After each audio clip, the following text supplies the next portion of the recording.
Bonjour à tous. Donc, ma vidéo aujourd'hui est assez particulière. Il s'avère que par rapport à Cyzia donc qui est mon sujet d'étude, je me rends compte d'une chose qui est fondamentale pour pouvoir comprendre l'homme dans son approche par rapport à ses aventures. L'homme était un addict. Il faut savoir que l'addiction, entre guillemets, le comportement d'addict est mu au départ par la noradrénaline. Force est de constater que, étant enfant, je ne pense pas qu'il prenait des substances. Il y a une nature guerrière. 4 siècles ou 5 siècles d'occupation des Ottomans en Albanie ont fait que vous avez eu un brassage interogénétique et, si je puis dire, une réminiscence nabalienne qui, de ces guerriers turcs, a, entre guillemets, si je puis dire, par capillarité, infusé ou entre guillemets, a fait que les Albanais ont acquis certaines spécificités guerrières. Mais il faut savoir que les fameux Illyriens ont des prédispositions de par la région. Il faut comprendre que l'Albanie fait partie des Balkans, la poudrière balkanique, ce qui veut dire que vous avez une réactivité qui est propre à la région, qui amène, si je puis dire, un côté offensif. Chose à comprendre pour pouvoir d'autant mieux percevoir et comprendre ce que je vous dis. Les Albanais sont des êtres qui cherchent à être autonomes, mais qui malheureusement sont dépendants de tout ce qui est autour d'eux. Pour résumer la chose, vous avez dans l'ouvrage Les Aigles, que j'ai lu, il y a eu un passage qui est extrêmement intéressant où les Albanais ont pu, suite à, à la chute de la dictature de Enver Hoxha, se sont en allés. Et certains sont restés, voire même revenus. Et ils ont réussi à faire des sommes considérables. Mais la problématique a été la suivante. La prison à ciel ouvert qu'avait fait Enver Hoxha fait que les comportements, si je puis dire, ont été exacerbés. Exemple, certaines personnes, exemple, un vol de pastèque, pour certaines personnes, c'est un exemple que vous pouvez voir dans l'ouvrage Les Aigles, ils ont pris 10 ans de prison pour une pastèque. Donc, si vous voulez, comment dire, la mainmise d'Hoxha était telle que ça a été terrible. Terrible de chez terrible. Donc, une prison à ciel ouvert. Prison socialiste, soit dit en passant, à ciel ouvert.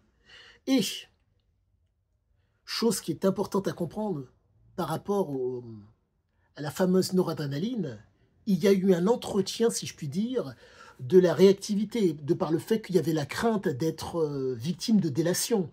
Donc les gens étaient sur le qui-vive, sur une vigilance, tout le temps.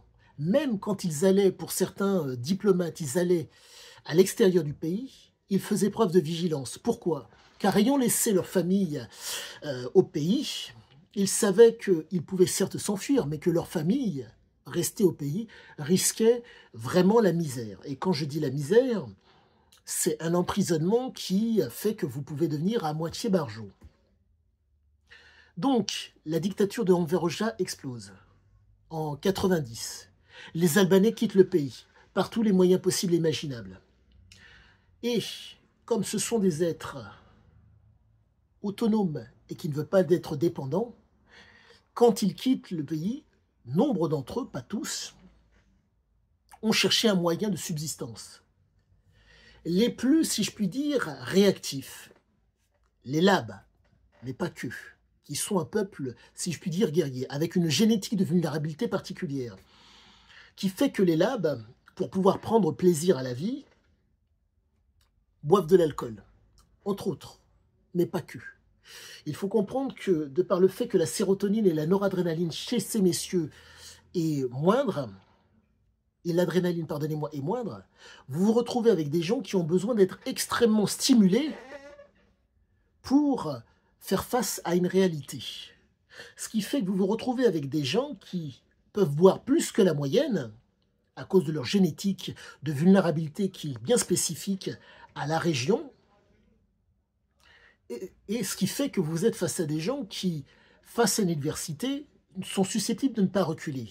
Car L'adrénaline met du temps à être, comment dire, générée. Quand l'adrénaline est présente, elle est générée, mais c'est par contre la noradrénaline qui fait qu'ils s'inscrivent dans une durée guerrière qui met, comment dire,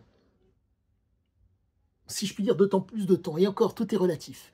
Il faut comprendre que la fonction crée l'organe. Pour résumer la chose, un verre, ça va, 2 verres, ça va, 3 verres, bonjour les dégâts. Dans le cas des labs, la bouteille suffit pas. Les mecs tiennent comme personne. Mon propos est étayé par le film Kanoun, où vous voyez Siziazike boire avec les labs. Mais il faut comprendre ces choses fondamentales pour ne pas passer à côté.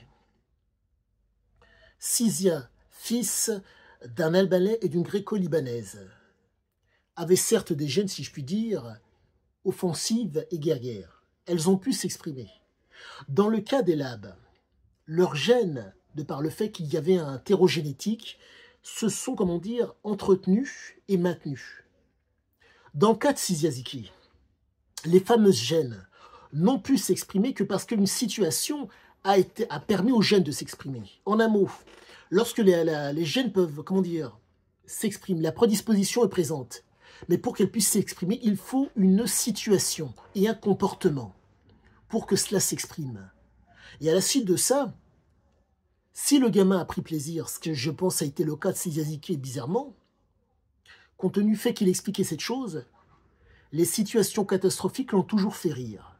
Ce qui veut dire que, propos que vous pouvez retrouver dans le texte oraux, ce qui veut dire que il fallait le stimuler ou l'hyperstimuler. Et ça, tout est relatif. Il faut comprendre que une catastrophe que vous allez voir ou que je vais voir ne vont pas me faire rire.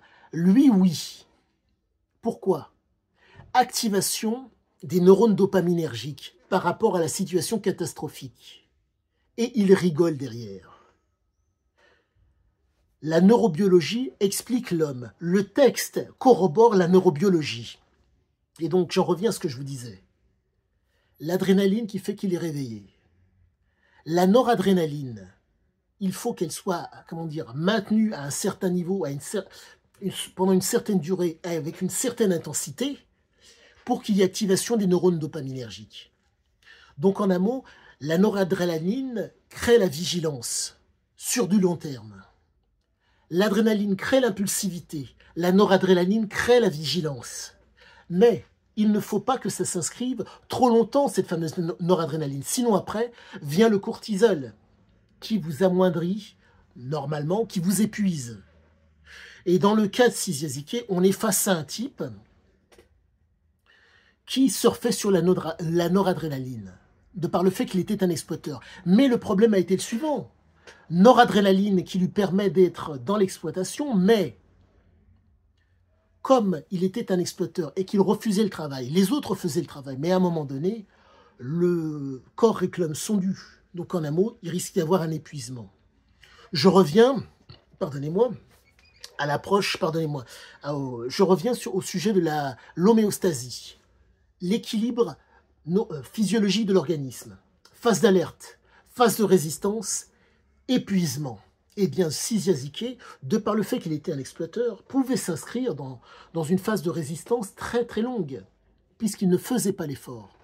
Il n'était que dans le fait de diriger. Mais, pour pouvoir conserver sa vigilance, puisqu'il travaillait constamment à la marge, des substances, cocaïne, cannabis, qui entretenaient donc la noradrénaline. Mais le problème, c'est le cortisol qu'il y a derrière, qui faisait qu'il y avait un épuisement, et qui faisait que, pardonnez-moi, il y avait un risque d'hypoxie tissulaire, qui fait que le corps ne peut plus, comment dire, va être amorphe. Il ne peut plus réagir correctement. Là était, si je puis dire, entre guillemets, problème qu'avait Siziazike. Et je mets un bémol quand je dis problème. Mais quoi qu'il en soit, ça tenait la route. Donc, j'en reviens à ce que je vous disais précédemment. L'adrénaline, par rapport à la situation porteuse de plaisir. Sizia était un être addict, de par la conduite et le comportement.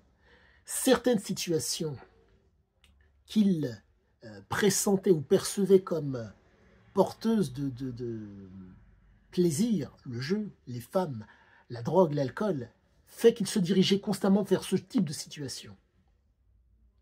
Mais il faut comprendre cette chose. Son cerveau réagissait comme cela, de par les antécédents familiaux.